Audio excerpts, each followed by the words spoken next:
Hello, sorry about that last minute adjustment.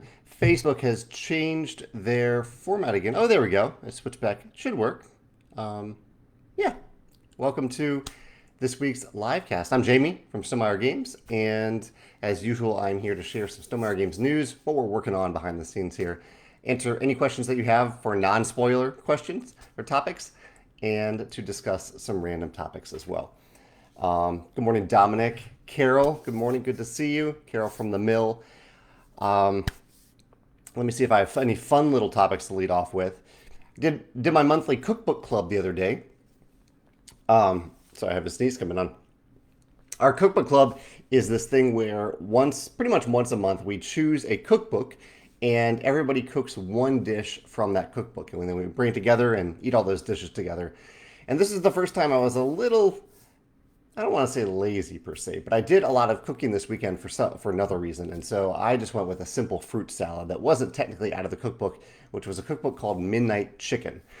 Um, and so I just made a fruit salad with fresh fruit from the farmer's market, which is really nice. There was a lot of delicious bread at the meal. I don't know, it's a fun way to get together and do kind of a potluck, but around a central theme, but also still end up with a wide variety of dishes, because in any cookbook, you're going to get a wide variety of dishes. I really like the format. Chad, Tony, Francesco, good morning. Just got an email from Francesco, co-designer of Viticulture World. Ian says, it's weird being on this time. I'm visiting family in Wisconsin. Normally it's 9 a.m. in Colorado when I'm on. It's 10 a.m. now, so it's slightly different time for Ian. Good to see you, Ian. Mark, George, Pete, good morning, Pete. I'm going to see Pete later today. Pete's a local friend, game designer, and just a friend in my gaming group. I got to play Undaunted with Pete last week. Pete was very kind to teach me Undaunted. I have a video coming out about that soon. Some other games I played recently. I played the digital game Legends of Runeterra. That was my digital game of the month as selected by Stonemaier ambassadors for me to play. Had fun with that. Played it for a few hours. I also played the Tales of Middle-earth Magic the Gathering set. I hosted a draft this past weekend and played that and really enjoyed it. I enjoy drafting in general for Magic, but this set in particular, the design for the cards being tied to a world and a theme and characters that I know pretty well from the movies and the books of Lord of the Rings, was just a really fun time. So I really, really enjoyed that. And I also played First Rat for the second time at my game night last week and had a great time with that again. Oh, and we also played, I didn't put this on my list, but we had a rousing game of fun facts. We had a lot of fun with that at the end of game night the other day. Carol says, welcome to Wisconsin to Ian, Julie, Rick, good morning. I just saw a question.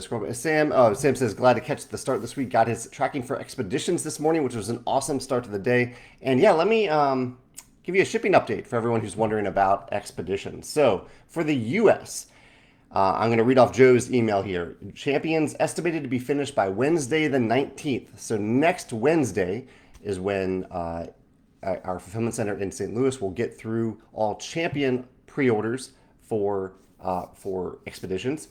The entire ship out is estimated to finish on Wednesday, July 28th. Looking at that date, I don't know if that's actually a Wednesday. Let's see, July 28th is a Friday. So Wednesday the 19th, July 28th. So they are on track for what we've said, end of July for all shipments.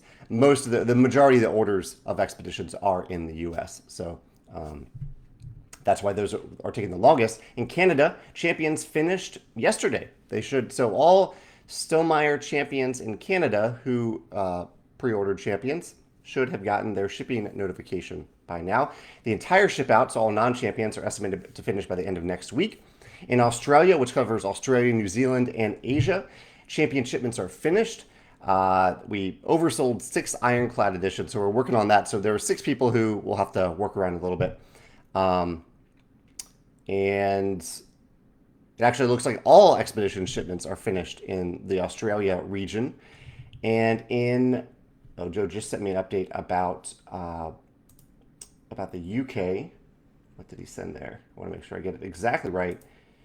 Joe said for the UK, champions will be complete by the end of this week. You'll get shipping notifications by the end of this week, and all expeditions pre-orders will finish shipping by the end of next week. So this is our fulfillment center in the UK, ships to all of Europe, delivery duties prepaid. So if you're not in the UK, delivery duties are prepaid. Shipping update for Expeditions complete. If you have any questions about that, please let me know. Let's see. I thought I saw a question before I started talking about that. Pete says, I used to love Legends of Runeterra. I got too addicted to it and had to uninstall it. The mechanisms are, sorry, Facebook scrolled past it, are a blast and are solid, and the deck building is blast. The meta became a little tiresome to keep up with. Pete, I'm very new to it. I could definitely see that happening. That's why I generally avoid games like that, because I know I'll get wrapped up in it. I will say I really enjoyed the adventure mode, which seemed to combine Slay the Spire with Runeterra, and so you didn't really have to worry about a meta. You could just go on this adventure through the city of, I don't know the city name actually, but it's the city that's featured in the show Arcane, which I really enjoyed. So it's kind of fun to crawl through that city, go through different nodes in that city, a la Slay the Spire a little bit with my evolving deck in Legends of Runeterra. Chad says he's been rewatching The Hobbit and the Lord of the Rings trilogies. They really hold up over time. That's great. Yeah, well, I highly recommend the Magic set if you get the chance to play that too. Trishul says, for the potluck, it sounds like a great theme for a game. Which game were you mentioning earlier? Which game was I mentioning earlier? So the games I mentioned that I've played recently are First Rat, Undaunted, Magic the Gathering, Tales of Middle-earth, Legends of Runeterra, and Fun Facts. Legends of Runeterra is a digital game. Dwayne says he's excited for the Lord of the Rings Magic set 2, although he hasn't ever played Magic. I actually think this set is fun. You don't necessarily need to buy it to do this, but you can look through the cards on Magic's website, and it's just a full immersion into the world and theme, and not just main characters, and not just like characters from one piece at one time, but there's like minor characters. There's multiple versions of some characters depending on how they evolved over the course of the books. Really well designed set. I can tell a lot of love went into it. Kevin says he got to play Expeditions at Dice Tower East, and he had a lot of fun with it. I love hearing people post about it. Whether you have questions about gameplay, or you want to highlight a big move, or share a photo, or share a story, I love seeing that stuff in the Expeditions Facebook group and on Board Game Geek. And on Instagram too. Tag me at Jamey Stegmaier on Instagram. I'm always happy to see what you're playing, especially if it's a Stegmaier Games related thing on Instagram. Mark says the Tapestry tournament up on Board Game Arena is quite intense. Oh, that's cool. I didn't know a tournament was happening there. That's fun, Mark. Are you competing in it? Susanna, good morning, my coworker Susanna. Back from a trip. I'm looking forward to seeing Susanna as well today. Trevor says, how have the initial responses to Expeditions been going? You know, I try to pay attention obviously not to reviewers, and also not to ratings too much, but I do try to look at what people are saying on the Facebook group and our website and on Board Game Geek. And so far, there's been some good questions. I think the answers can be explained on the cards for those questions, but I'm also here to answer those questions when necessary. And yeah, I'm encouraged by the initial responses. People seem to be having fun with it, and that's the point of the game, just trying to bring joy to people. So if joy has been received by Expeditions, I'm happy with the reception. Ian says, 2 questions for Rolling Realms. He says, when do you plan on playing live with the Expedition Realm? That'll be next week. So next week will be my next live play of Rolling Realms, starting with Wednesday will be when I have the Expeditions Realm. Next Wednesday. He also says, is there any chance that the promo realms that you hinted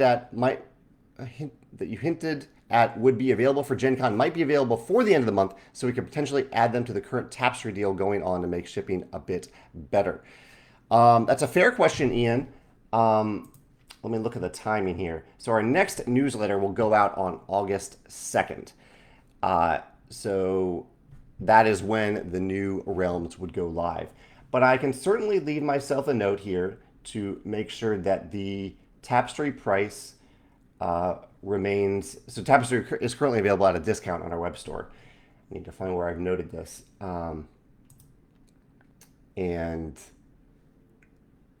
So I'll make sure that price extends through August the 2nd. Yeah, here we go.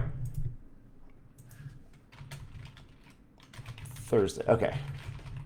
Okay, so you'll have one extra day in. I'm adding an extra day on there. You will have August 2nd to place a combined order of Tapestry and the new Rolling Realms promos.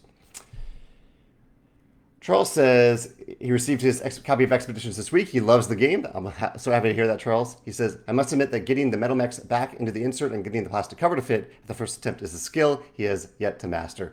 Charles, what can help you there a little bit, still takes some finagling to figure out which direction to face the mechs, but what can help a little bit is that on the side of the box, the bottom of the box on the side, it shows a chart of where everything goes in the box, including the mechs by name and by image. So that should help you so that you don't have to remember where they go. It can just guide you as you put everything back in the insert.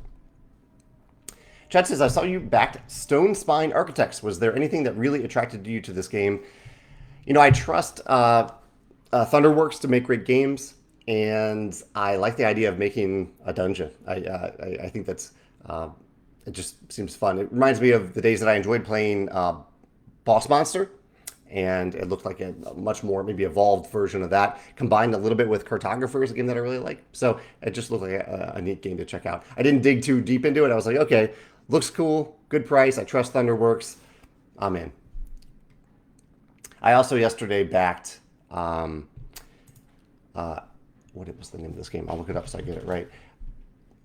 Curious what you all are backing. If you're backing anything right now, let me know what you're backing. I also have a question of the day. I'll get to that in a second.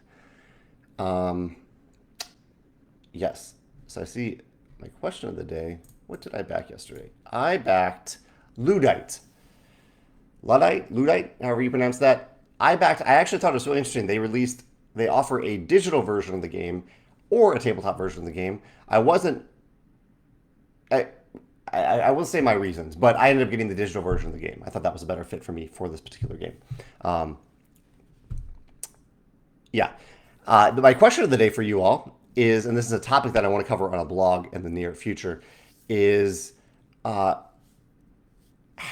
so there's some projects that offer. So when I guess what a better way to say it is, when a publisher offers a reprint or an expansion or an accessory for an existing game, how do you like for them to treat and retain you if you have already invested something in that game? So whether it's a reprint or a new edition, or a new edition being a version of the game where there are significant changes in the mechanisms, art, and or graphic design, some combination of those things. How do you like for that publisher to treat you? Whether it's a crowdfunding project or something that's just published more traditionally, what do you like to see from them for them to treat and retain you? This is a question that came up from the creator of Hamlet. They reached out to me to say that they have put a lot of thought into this with their launch yesterday of Hamlet by the Lake, which I haven't actually done all that deep into it yet. I haven't written the post yet, but I think it's either a reprint, a new edition, or an expansion, one of the above. And they really put special focus into trying to treat and retain people who already own the original version of Hamlet. And it's a topic that I also heard come up recently with the Gloomhaven project on BackerKit, where Gloomhaven announced a second edition, and at first they weren't going to do an upgrade kit, and then they announced they were going to do an upgrade kit.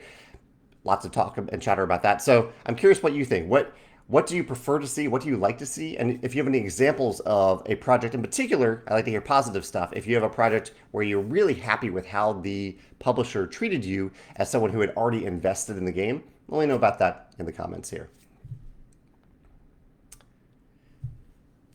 Carol says Discord has tournaments going on Board Game Arena for all Stonemaier games. Well, it looks like I'm a little too disconnected from our own Discord channel. I need to check in on that. Thank you, Carol, for mentioning that. Oro says, what do you think about card economy? Is it a big problem in games like trading card games and every other game like Dune Imperium, Terraforming Mars? Do you think there is a way to solve it, the problem of it? Oro, so let me know what you think the problem is. What I think you're saying is, well, no, I don't want to assume here. Give me I know you've named some specific games here, but it sounds like you're assuming there is a problem and also asking what I think about card economy. So are you talking about the cards when you have a playing cost for cards? Are you talking about power creep? Sometimes games have power creep with cards where like a newer Magic the Gathering set might have a version of a card that is strictly better than a previous card. Yeah, let me elaborate a little bit on that, Oros, and let me know what you think about it. I think whatever it is, the answer will probably be very different for a trading card game versus any other game where you're not collecting, where it isn't geared around tournaments and competitive play. I also had some other question that I wanted to mention, but I'm forgetting it right now on the moment. Yeah, I don't know. Marlene says she could finally join live after a couple months away. She just got Expeditions in the mail yesterday, but haven't opened it yet. Both her husband and her have had to work late. Her for her actual job. Her husband is trying to finish painting part of the house before the heat wave this weekend. We might find time to go on an expedition tonight, though. I hope you do, Marlene. I hope you have fun with it, or whenever you have time to do that. We're getting that heat wave. I think we already have it here in St. Louis. It's very, very hot in St. Louis right now.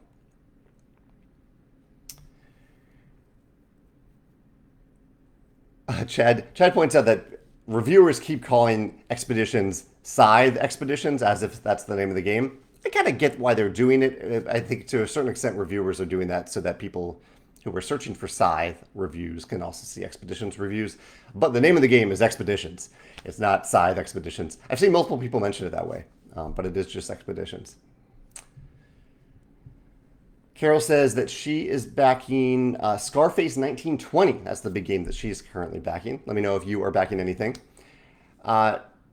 Jarrett says, I think a solo mode for a game is an excellent selling point. Funnily enough, when I bought Wingspan, I told myself, worst case scenario, I'll play solo. 438 games later, still haven't tried it. Thanks to Elizabeth and the whole team for all the good moments. Definitely, I think solo is great to have out of the gate, and I guess if a game doesn't already have solo, that if you're doing a reprint, a new edition, expansion, that is an opportunity to add a solo mode and include more people into the game.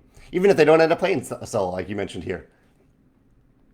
Peter says, anyone else paranoid that they are in the 6 Ironclad pre-orders that have been oversold? That was just in Australia, New Zealand, and Asia. And Joe has that under control. I think Joe said that he might have already reached out to people. Let's see. He says, we're working on those 6 orders. So we might have a solution for it. He might have them shipped from the U.S., something like that. But we'll get them to you soon if you are one of those people.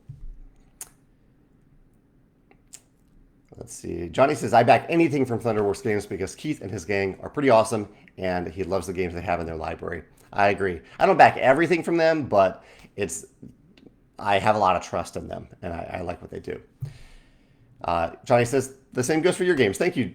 I appreciate that. I certainly don't assume that everyone will buy everything from us. I appreciate those who do, but we try to publish a pretty wide variety of games. So even though they're all generally in that middleweight Euro category, I know that not every theme, not every mechanism is going to be a hit with everyone who follows our game. So I don't expect that from anyone. He says, Johnny also backed the DC Dark Deck Builder in the last week. Interesting. I haven't heard much about that one. Julie has been playtesting a couple games recently, which has been a lot of fun. What feedback do you find most helpful from playtesters? That's a great question, Julie, and I'm glad you're having fun with playtesting. From playtesters, the thing that's most valuable to me is for someone to explain what happened, specific example of what happened, maybe why it happened, if they can figure out why, and how it made them feel. So was it frustrating? Was it a lot of fun? Was it like an unexpectedly fun moment? So what happened, specific example, why it happened, and how it made them feel. What I am a lot less interested in is a proposed solution. Now, I say that if a playtester has given me all that other information and they're like, oh, but maybe if you change this one word on the card, it might be a little bit more clear. Clarity is also good, is always good. In fact, clarity is really important for blind playtesting. But also if you, if you tried this, it might work out. But I'm generally only interested in a proposed solution if all that other information is given. And in the end, finding the solution is my job. And I think I'm pretty good at it. And so what I really need to know from playtesters is what happened, why it happened, and how it made you feel. That's by far the most important thing. And yeah, and I think not just me, but I think game designers, their job is to find the solution. If they have all that information, they can find the solution. Let's see. Mark says, for Rolling Realms Redux, is there a reason why it has 12 new realms bundled together? Is it to closely match the first one, which has 11 realms? Pretty much, yeah. And we figured 12 is a slightly nicer number because you can have divides evenly by 4 and 3 and 2 and 6. Mark says, do you think more realms could be added between now and its release? No. The 12 realms in Rolling Realms Redux are set, and everything else that we've already created, all the promo realms, will be released over the next year. So, there's no overlap between any of these. The realms in Rolling Realms Redux are new realms. Then we have the promo realms; they're a separate thing, and then we have the original realms in Rolling Realms, the original core game that will still be available as well. Charles says, is there a new edition? Oh, if there is a new edition, my question of the day, I'd like the publisher to offer an upgrade kit option to bring previous edition buyers up to the same level as new buyers and backers. Unless it's a complete redux or complete redo. Still think it's kind of a weird word to use there for shipwrights. It's a new edition. It's a new game. They could have just used a new word from Garfield. Yeah, totally agree. Upgrade kit option is really helpful. We've done that in the past with Viticulture when I was going through the new editions for that. So I'll make a note of that. Upgrade pack.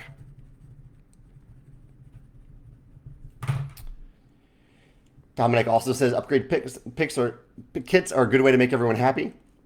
I saw on the Planet Unknown game found that the preprint will come with a bigger box and a lid for the Lazy Susan, Industrious Susan, whatever we want to call that, and the option to buy them for existing owners. So a bigger box, if necessary. I'm making notes here.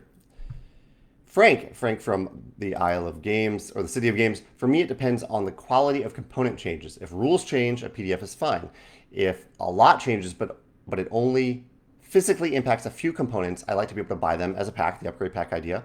If the quality of change components is high, then I'm happy to buy the new version should I want them. Roughly speaking, if the updated components are less than 30% of the overall cost, I'd rather they were offered as an option. More than that, and I understand it's not worth it. So Frank is talking about how if a creator has pretty much completely revamped a game and there's significant changes in the components, that at a certain point there's a tipping point where you're like, I might as well just get the new game, because otherwise you're packaging pretty much everything into an upgrade pack other than maybe the original box. So I definitely see where Frank is coming from there. Well, Frank, I would ask you this. Would you hope for a special discount then as someone who has already invested in the game? Or do you view it as, you've had that game for a while, you've hopefully already gotten lots of plays and enjoyment out of it, that you aren't entitled a discounted price? And part of that, for me, I'll make a note about this, it's related to timing, in that if I released a game, let's say I put a game on Kickstarter a year ago and it released a month ago, and now a month later, I've got a new version of that game to offer you. That is really fast. That's really fast timing. I think it's fine to do, but it's really fast. And so if you're going to do that, when that timing is that tight, I think it is reasonable to offer previous backers a price discount or something special to say, hey, I appreciate you going in on this for the first run. We've made changes. I want to appreciate that. You can get those at a discount. You can get the upgrade kit. But if that new version of the game comes around 3 years later, 5 years later, then that's a big chunk of time. People have had that game for a while. They've played it for a while. Hopefully they've gotten lots of enjoyment out of it. I think the math changes a little bit then as to whether or not you could or should consider offering them a discount. Heather popped in to say hi. Hope you're having a good day. I hope it's the same for you, Heather. JB says we will have our quarterly board game event, WoggleCon, here in Woking, UK on Saturday. Woking, and Viticulture Tuscany is on the menu. Awesome. Glad you're having some fun with Viticulture with the Tuscany expansion. The Rule Pop, JB adds, the Rule Pop web app for Wingspan is brilliant. I totally agree. The Rule Pop. We have Rule Pop for Wingspan and Red Rising. I think those are the only two so far. It's great to have all rules and appendix in one app. I love it. Well, you have a Rule Pop for Viticulture one day and other Stonemaier games. That's a good question for you all. If you all use Rule Pop, what is the next Stonemaier game that you'd love to see use this Rule Pop format? If you're not familiar with it, then you haven't used it yet, but feel free to check it out. It's on the rules and FAQ page of our website for both Wingspan and Red Rising. And it's essentially an app where you can answer a lot of different questions all in one place and click through to see what different characters look like, what different cards look like, things like that. Chet says, Board Game Design Lab just posted a YouTube diving into why his recent Kickstarter campaign failed. It was an interesting conversation. Have you watched it yet? I haven't. It was a long one, but I will make a note of that, Chad, so I can watch it. So that's a Gabe at Board Game Design Lab video. I'm making a note about that. Yeah, thank you for mentioning that, Chad. I'm interested to hear Gabe's insights on that. Let me see. I have a lot of great questions and comments coming up. So let me see if there's anything else that I want to cover, and then I can just focus on questions. Did the shipping update? My question of the day is how to treat and retain returning customers for a product that you've already released that those customers already have. I guess some things going on behind the scenes in some of our games. Working on a lot of proofreading for a new product that we're hoping to enter production soon. We are doing some playtesting. I've been doing some playtesting of a new product that I'm working on. Been doing some game design and also coordinating blind playtesting for a few different products. And I'm actually kind of, one of these games that I've been working on, I'm kind of pitching it to my team today because I want to make sure that I don't have too much bias about the things that I work on. I want my team to have a buy-in on that and see if they support it or not. So I am essentially pitching a game to my own team today. Some other things happening behind the scenes, or not behind the scenes, up front, is that my blog post on Monday was about the daily routines of creative people and how they might match the daily routines of famous creative people. Last Thursday, I talked about the difference between the three ways that some of our games release as products. Either they're teaser products, like Rolling Realms Redux. We announced them well in advance before we've even gone to print. There's pre-order products, which we announce right after we've gone to print while we can still change the quantities of those products. And then we're able to get them to you within a relatively certain time frame, as we're doing with Expeditions. And then there are launch products. This is when, like for a new Rolling Realms pack, we just we announce it. Maybe we have a few weeks of explaining what it is, and then we put it on our web store and start selling it to you. We have reviews ready for that, and we're ready to ship pretty much right away to you. So those are the launch products. I had a blog post about that. Also had a video this past weekend about 35 inspiring components in tabletop games. That was a fun one to do, inspired directly from ambassador responses to a survey about components that they really love in recent tabletop games. That was my video this past weekend. Let's see, Trevor says, I love seeing publishers push mechanisms to be more streamlined or more interesting. I felt like Seven Wonders Architects did a great job of capturing the feeling of Seven Wonders, made it play faster, and made it feel more like your independent civilizations building your wonders. Descent also did a great job with their new edition with app integration, which pushes hybrid play, which is super interesting. Changing one simple thing is rarely enough for me to be interested, but big overhauls are great and pique my interest. So Trevor, what did you think? I'm curious about the Far Shore. Far Shore was announced with great aplomb last week. It is a sequel to Everdell, where it toes that careful balance between being a new version of Everdell with new mechanisms, new cards, new art, new location, but also is very familiar to those who already know Everdell. It's a very tough balance, I think, there to get that right, to convince people that if you already love Everdell, that this is worth buying, but also that it isn't so different from Everdell that you're stumbling, that you're not interested. This was a puzzle that I approached with Expeditions, right? I wanted to make a game in the Scythe world, but I didn't want to remake Scythe. It is a sequel to Scythe, but it is not a Scythe game at all. It has inspirations from Scythe, but the mechanisms are completely new. So maybe some people would have preferred just a straight up sequel to Scythe. I don't know. Okay, Oros is elaborating on his earlier question. He says, I don't like the idea that one player can draw more cards than the other, and you can cheat your way through the deck. Not sure how to describe the problem, but every card game will have a draw two cards, and I never like them. I don't know if you understand, hard to explain. I see what you're saying now. So you're talking about card economy specifically in terms of card draw and getting more cards into your hands. That is an interesting question. Well, so you mentioned Dune Imperium, so I'll focus on that one. Dune Imperium, I think, presents that in a really interesting way because card draw is pretty rare in Dune Imperium. During a round, you have 5 cards. It's pretty difficult to get more cards into your hand during the round. And at the end of the round, you lose all your cards in Dune Imperium. You don't have access to them anymore. So I think it addresses the problem in a pretty creative way. It makes it a rare thing to get. It has all players start from the same point each round. Basically, they all have 5 cards at the beginning of each round. And also, it gives players a card row. So there's public information about the card. If there are some cards that let you draw extra cards, they are publicly visible to all players to see. They all have pretty much an equal opportunity to get those cards.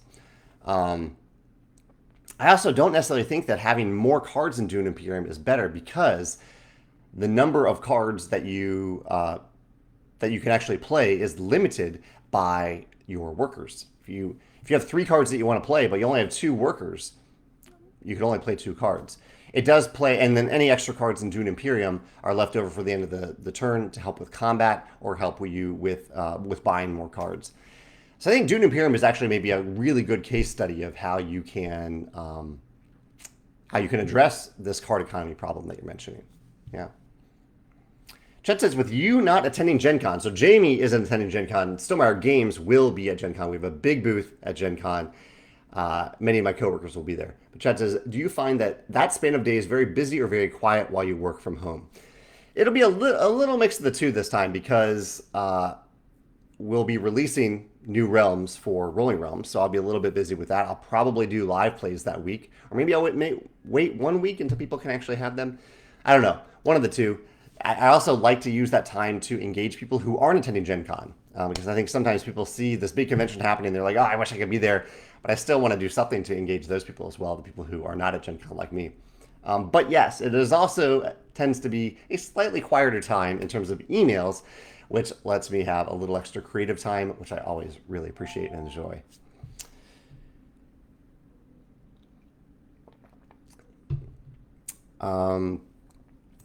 Corey says, from Blue Falcon Board Gaming, what's your opinion on a designer publishing their game on Board Game Arena prior to running a Kickstarter? Do you think that it gives good exposure to build a base of interest for the physical copy, or do you think having it available digitally reduces the need to purchase a physical copy?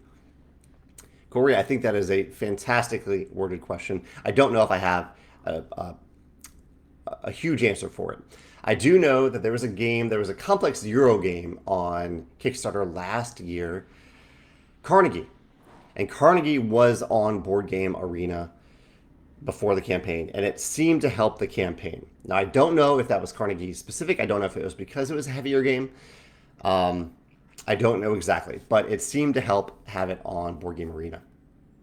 I think it at least helps to have the game on a place like Tabletopia, where people can play around with the game a little bit. I also think it can be helpful for playtesting, for asymmetry, if you're able to program a game to put that on Board Game Arena and test the asymmetry. For a lighter game, I don't know if it would have the same impact. In fact, I think it might hurt sales to have a lighter game on Board Game Arena. That's just a hunch.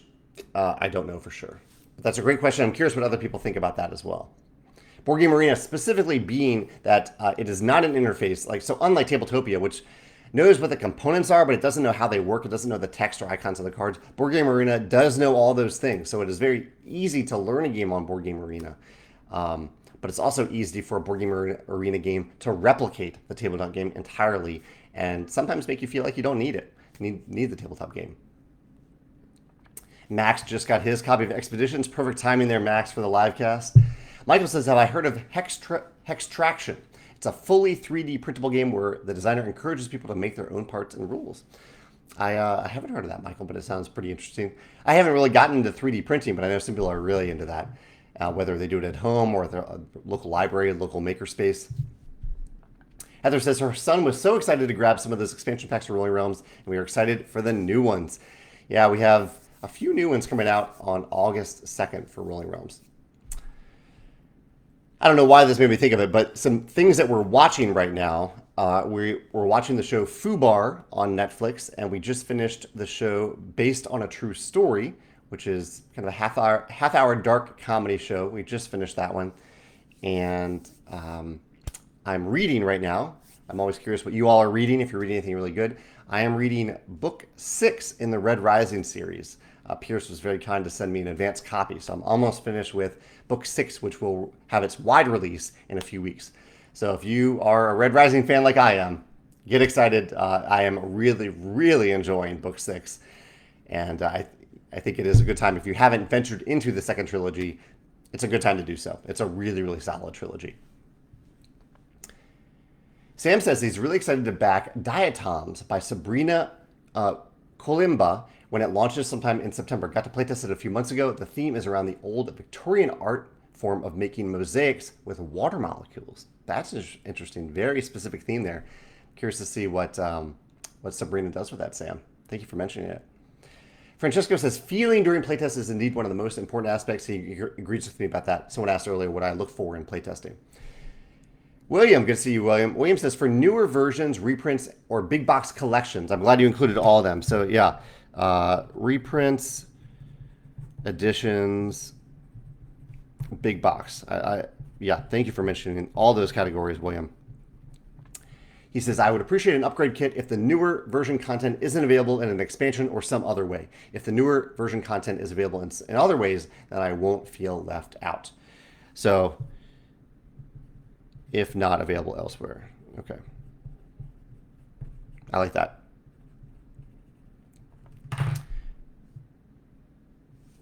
Carol says, 3 people companies get the auto buy from me. A couple of others get the usually buy.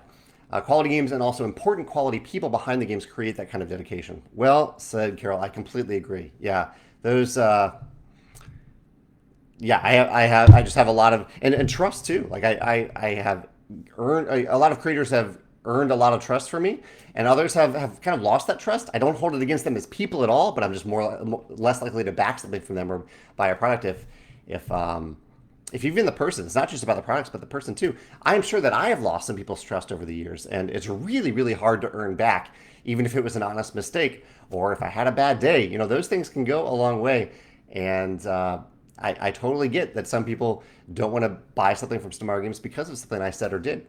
I respect that. I think that's reasonable. I am part of the equation here when it comes to Stonemaier Games. Chad says, if an updated reprint is made, I prefer the game art and design looks the same, so an upgrade kit would seamlessly integrate into my older version of the game. If there's a major change to the game, I would also hope for revamped art and design so it is easily identifiable as different than the original. So how the art factors into it. Trishul says, what do you feel about standardization of board game box sizes? Should the industry get together to do it so that the storage of games is easier on ships, shops, or shelves? I do not know. I think that's an interesting question, but I do not think that is prudent in general. I do think that there is a nice, fairly standard box size. The 296 by 296 by 70 millimeters box size. That's the Ticket to Ride box size. Wingspan is pretty much the box size. It's slightly taller. I think that having that box size looks good on the shelf. However, I don't like the idea of standardization because if you do that, you're often creating too much space for some games. Some games would definitely benefit from having a smaller box, and you're creating too little space for other games. So I think it's best just to have it be very flexible, and if publishers want to look at the other games on their shelves and try to use a similar size, it's very easy for them to do that.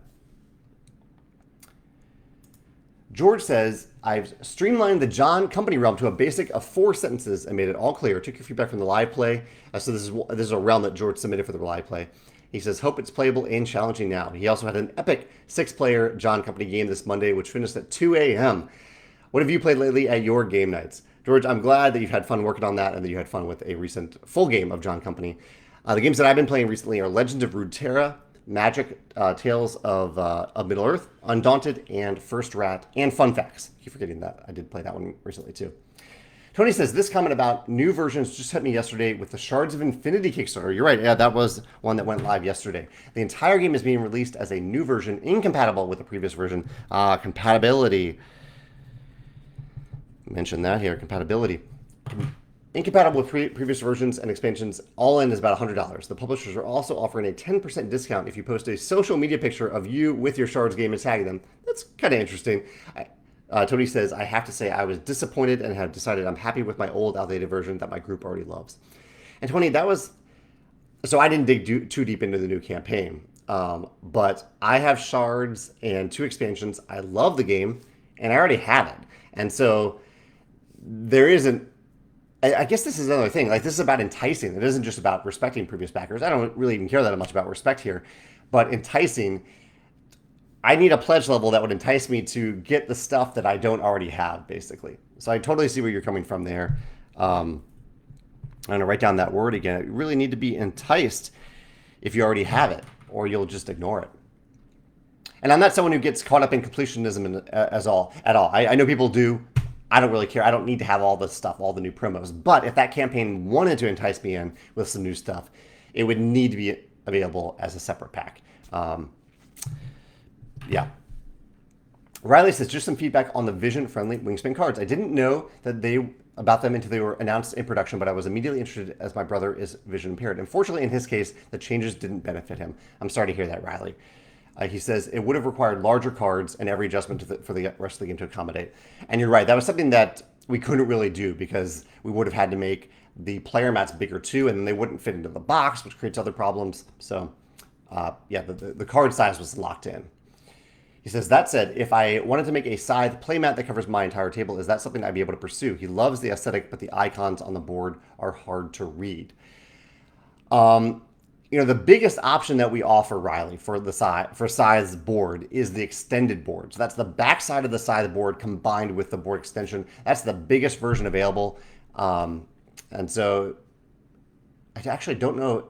I think the icons are bigger on it. Yeah, I'm pretty sure they are bigger. So that would be the way to go. Get the board extension. I think it's only like $12 or $15 on our website. And that can make the board significantly bigger. Corey says that CharCon is this weekend in Charleston, West Virginia. They have over 100 games on their Play and Win and saw Libertalia Viticulture and Viticulture World listed. Yeah, I don't know if those were all us, but we definitely donated some games to them, Corey. And I'm glad I hope they have a fun with their Play and Win section. Julie says, so this is a response to about the game art in a reprinted game. I would tend to agree, especially when there are a lot of expansions potentially in play. You don't want to have to buy new versions of everything if it's only a few small changes. Yeah, absolutely agree with that. Frank, so Frank had a comment earlier. I talked about timing in terms of giving previous backers a discount. He says, timing is critical. I feel if you've had the game longer than 2 to 3 years, you've had your value and it's more fair. Totally agree. He says, for the City of Kings, which had around 18 months before printings with a few updates, I released a new expansion that said, if you buy the expansion, you will be sent the upgrade pack for free alongside it, which seemed the most fair. Or you could just opt in to buy the upgrade kit for $10. That was a really good approach, Frank. Fundamentally, the upgrade kit wasn't a product to make money off of, so I sold it at cost. I just wanted people to have the best experience possible. I could definitely relate to that, Frank. Yeah, and that's, like, for me, for viticulture, I really felt bad about releasing new editions. I knew it was the right thing to do, but I also felt bad. I was like, why didn't I figure this out before? Why didn't I figure out these things? Why didn't I have the grande worker in the core game from the start? Things like that. And so I wasn't interested in making money off the upgrade pack. I just wanted to give people the opportunity to have those components for the better version of viticulture. Yeah, I can absolutely relate for that. It isn't a sales gimmick in that case. Julie says, so Julie's talking about Farshore, the sequel spin-off to Everdell. She says, I was underwhelmed with what I saw about Farshore, so I'm not the right audience. It looks lovely, and I agree. Jackie Davis, I actually thought it was Andrew Bosley's art, but it's Jackie Davis did the art with this, and I love Jackie too. She did the art for Euphoria. She says, it looks lovely, but it seems to me too close to the original to spend the reduced $75 it's available for right now. I like a few things that they did, reminiscent of expansions I already have, but it feels too close to a reskin. It sounds like there will be other games from a possible Edge of the Map series, so I'm curious if they will develop a new game in the same world, but with dramatically different gameplay. And yeah, that is kind of, they've opened the door now to try some different things. They don't have to make all of these games Everdell with a twist or Everdell with some expansions built in. They can try some new stuff as well. And yeah, anyone has the right to wait on it. I'll probably wait on it. Marlene says, have you ever looked outside the game industry for inspiration for games and or their packaging? Absolutely. Absolutely, yeah.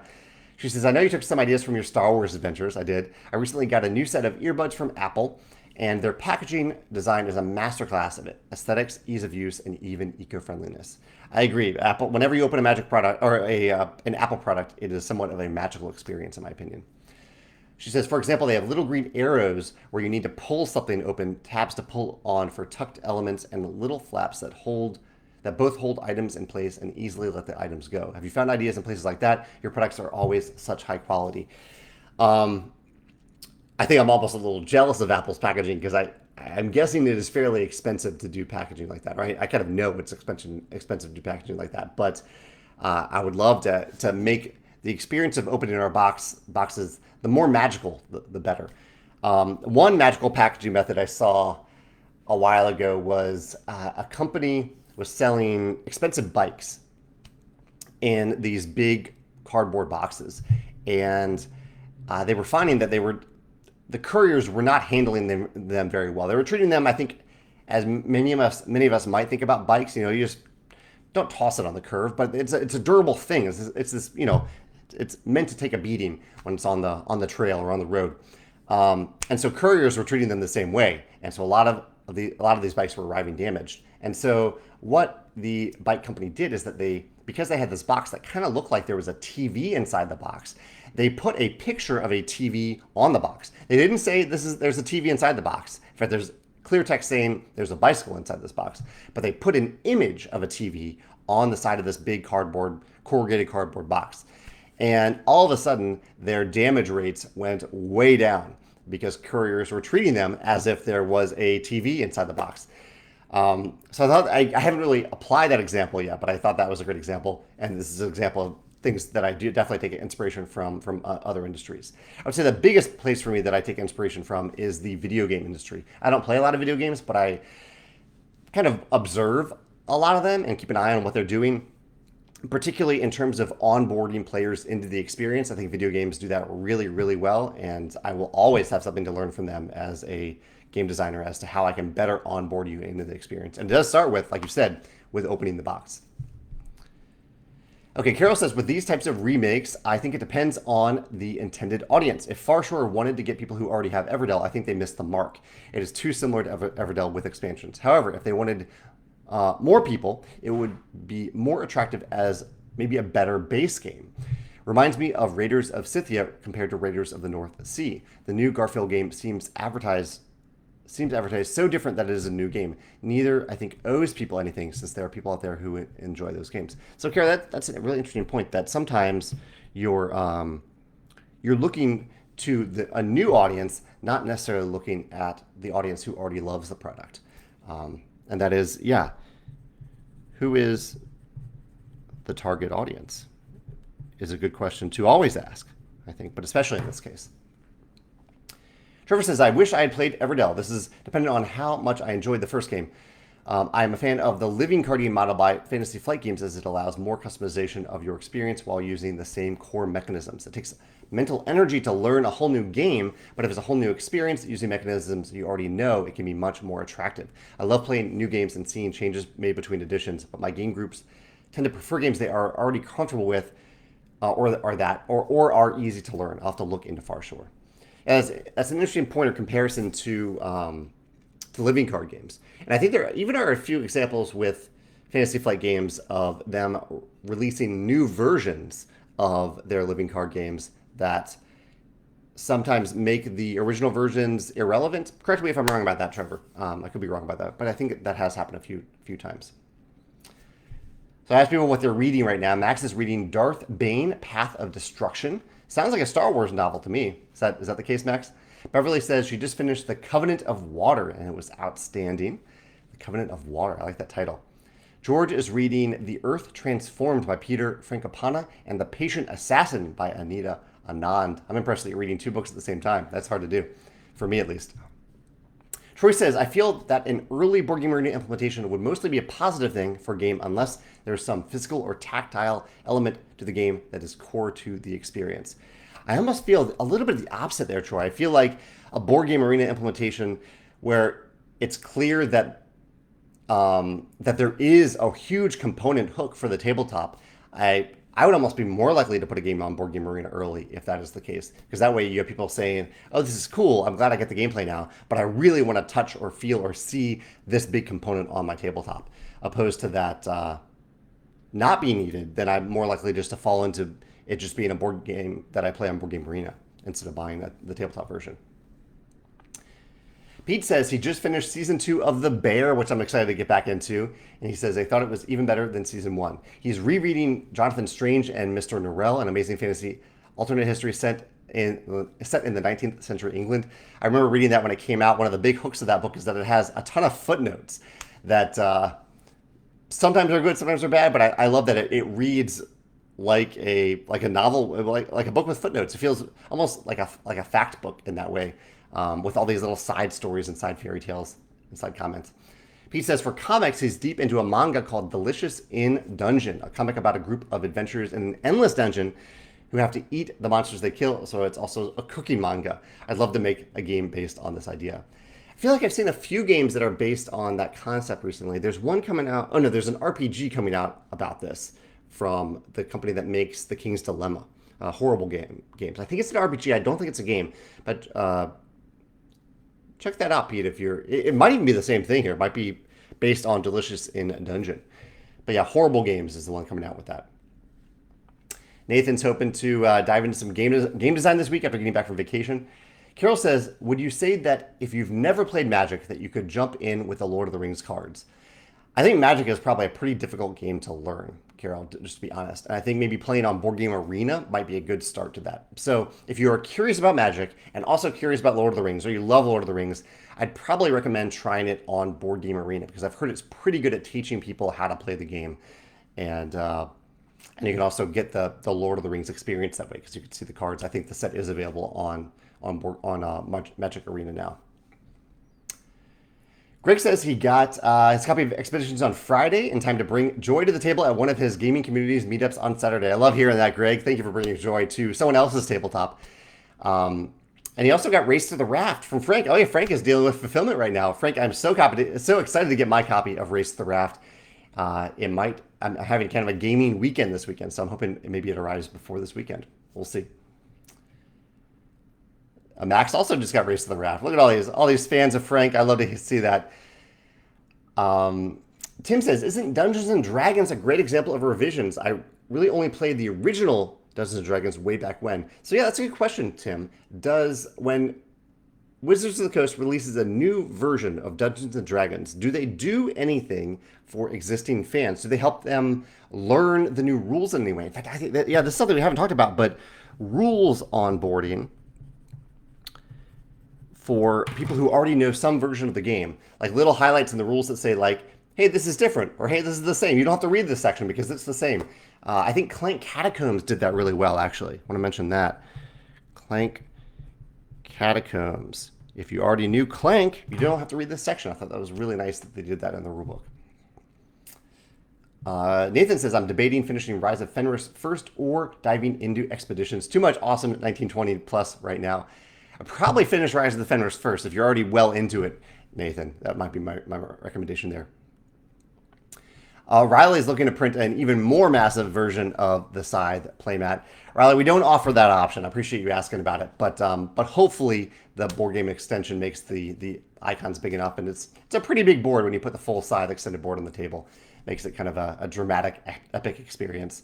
I think the hexes are almost as big as they are in Expeditions on that extended board.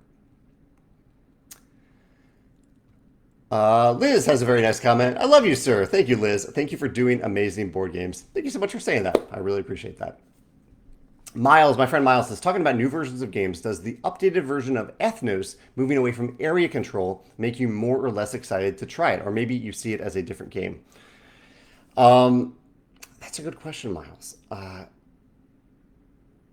I'm still not exactly sure how I feel about the new version of Ethnos. I've only played Ethnos itself once. And I really enjoyed it. I wanted to play it again. I would gladly play the original version. I see why people wanted new art in it, new graphic design. I wouldn't have minded in that case that it just be a new version of the game that is available and has different art. But I also... So Miles, I would say this. I appreciate that Paolo went ahead and made what he thinks is a better version of the game. I think it would have really helped in this case if the original version were still available in some way, or was just reprinted, and that way people would have the option between the two. So I don't know if area control specifically is all that important to me or not important to me, because I've only played the game once. That wasn't the highlight mechanism for me in the game. Mark just got his Expeditions notification. I'm glad to hear that. I haven't asked about the chocolate of the day. I haven't mentioned on chocolate of the day. Today I have Today I have an open pack right now of 33% milk chocolate, a little bit lighter than I usually go, with almonds and sea salt from XOXO. It's a chocolate bar. So that is probably something I will finish off today. Yeah. Sean is listening to Mad Honey. He just finished the Wizard for Hire books. Those are really good. I think I've read one of those books, maybe by your recommendation, Sean. Nathan said that he started Red Rising again and then left his book accidentally or on purpose, Nathan, 2,000 miles away when he was on vacation. Oh, I'm sorry to hear that, Nathan. Trevor says, Fantasy Flight Games have been doing a lot of new additions lately, but I think the Arkham Horror LCG revisions haven't been as thorough as the new edition of the board game with the same name. I'll have to dive more into that. Frank is eagerly, this is fun, publisher to publisher. Frank is eagerly waiting for his copy of Expeditions while I'm waiting for my copy of Race to the Raft from Frank in the City of Games. Carol mentions the new Spirit Island expansion, and that rulebook does a good job of making clear what's new in it so you can skip the things that you already know. Melissa here from Tantrum House says, lots of people were playing Expeditions at Dice Tower East this past week. Kevin and I taught it to several groups. Thank you so much, Melissa. I really appreciate that. For you teaching the game. That was very generous of you to do, especially at a big event like that where you're probably excited to learn other games. So thank you so much for doing that. And anyone who teaches our games at events or conventions, let me know when you do it. I truly am really grateful when you take your time out of your day to teach one of our games to someone else and bring them into Stonemaier Games, to bring them into the hobby. That is wonderful. Thank you so much for doing that. William says he'll be attending Can'tCon, a local gaming convention in Kansas this weekend. Happy to see Red Rising and Libertalia Winds of Giftcrest listed for the Play and Win. Yeah, we definitely donated a few games to them for their Play and Win section. I hope you have fun there, William. I just watched a disc golf tournament this past weekend that was in Kansas City. I think in maybe Liberty specifically, but in the greater Kansas City area. Carol asked how my little bitty boy is doing. My old cat, Biddy. He's not in here right now. I think he might be outside on the patio. He's still just doing okay. I think he's comfortable. I think he's mostly happy, but his food motivation continues to be way down, and I think it's still tied to all the lymphoma in his stomach that seems to be responding okay to steroids and chemo, but not great. He's very thin still. Nathan says, he left the book on accident. I'm sorry to hear that, Nathan. David says he played Expeditions and enjoyed it on Monday. Glad to hear that, David. I've gotten more into the playtesting side of board games, and it's fascinating to see how they evolve over time. So curious to see some posts about the design development process. So, David, I actually posted a lot of that stuff, probably all Design Diary posts on Expeditions. They're now on our website. So go through the website and go back a few posts, and you'll see a ton of Design Diary entries about it. You might need to expand a little orange bar at the bottom to see all of them there. I have maybe one post remaining about how to teach Expeditions. That's a video that I've already filmed, but I haven't posted it yet. Chet says, how is rock climbing going? Sounds like you're getting back into it. I am. I'm going like kind of every other week indoor rock climbing, and I'm really enjoying it. I think I want people to go this week, but I'll be going next week again. It's a fun little activity. I'm using it more for stamina right now than like the challenge of really puzzling my way up more difficult routes, because I'm trying to keep my fingers good for disc golf, but I like to give my body a different challenge than the disc golf challenge in my regular workouts. Ooh, Jovan's having a Wingspan tournament in Serbia this weekend. That's awesome. I hope you have fun. Good luck in the tournament if you're playing in it. And Marlene, in terms of teaching games, Marlene says that she's going to teach some friends Wingspan this weekend. Marlene, thank you so much for doing that. She says they bought it but are intimidated to learn it, so we're going to make it as fun as possible, which won't be hard, I think. Thank you for doing that, Marlene. I'm curious if you end up using the Swift Start guides or if you just use your own expertise of Wingspan as you teach it. And that is related, I think, to what I mentioned a second ago about my video about how to teach Expeditions. That video should be up any day now, because I think that'll be helpful for people who are learning and teaching Expeditions to their groups. Well, we're right at 11 o'clock here, St. Louis time. Thank you all for joining in and sharing your perspectives on the topics that we've covered today. I really appreciate that. And yeah, I'll be back next Wednesday. Have a great day, great week. I'll see you then. Take care. Bye.